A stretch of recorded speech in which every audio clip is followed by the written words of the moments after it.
In our first reading today, we have this sort of strange and bizarre scene with Abraham. Abraham is making a covenant with God, and as part of that covenant, he sacrifices these animals, but after he sacrifices them, he cuts them in half, and he places both halves, or half on one side and half on the other.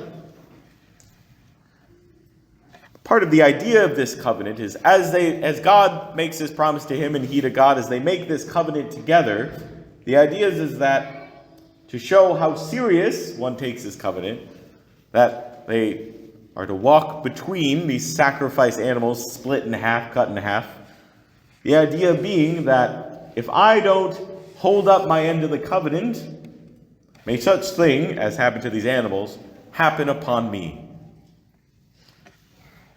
To show the depth and seriousness they have with the intention of keeping the covenant. This may seem strange to us at first, but you may recall, at least in my childhood, we made such promises to each other. You promise your best friend you will do something or won't do something or won't tell a secret. And that promise, to show that we were really serious, we would add, I cross my heart, hope to die, stick a needle in my eye. And it's of the same akin spirit as this covenant making. That I'm making this promise so seriously that I will even go so far to say that if I don't keep it, may these bad things happen to me.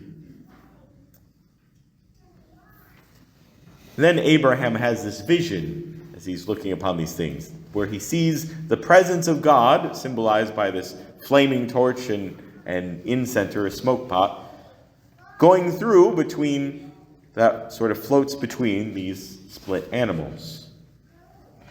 But what's interesting to note is that only the presence of God goes through, but Abraham does not walk through. The implication being that God is taking the fullness of this covenant upon himself. That it's not only if I don't keep up my end of this covenant, may such a thing happen to me, but also taking the burden of the other. That if you and your descendants don't keep this covenant, may such happen to me. That God sort of taking the burden, the full burden of this covenant upon himself. Which we then see as a foreshadowing of the crucifixion. That, yes, of course, we know the story of human history is the people of Israel did break from God. We as the people continued to fall away from God. And to bring us back to himself, to fulfill or maintain our end of the covenant, he came and died, gave his life for us. As we're in this season, this holy season of Lent, a season where we do acts of penance, self-denial, of fasting. It's a season that we strive for virtue, but all with the idea of that it's a season where we strive to unite our hearts more fully with God. And it's important for us to recognize it's not merely something we do on our own efforts. We're not just trying to compete to keep up with Christ, but rather to work with Christ. And it's important that we hold up not just fasting during this season of Lent, but that our fasting, are the things we give up, our little practices of self-denial, are united with prayer. To recognize that the work of uniting our hearts with God, that is God's work. We strive to participate in it, but at the end of the day, it's about us allowing God to work more fully. And so we always have to return again and again to prayer. Many of the saints use this image of God and prayer using the image of fire. That if you take a stick or a log and you just stick it in a fire really quick and pull it out, not much is going to happen to the stick. The stick remains mostly the same.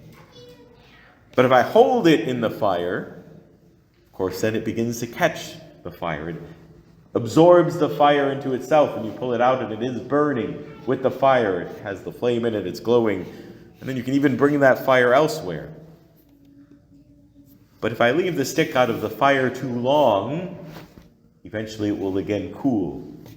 it will lose the fire again. So in a way, our prayer and our relationship with God is like that.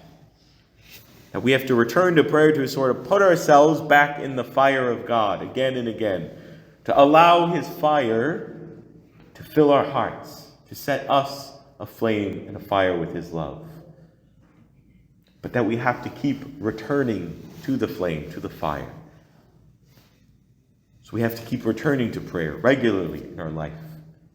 Day after day.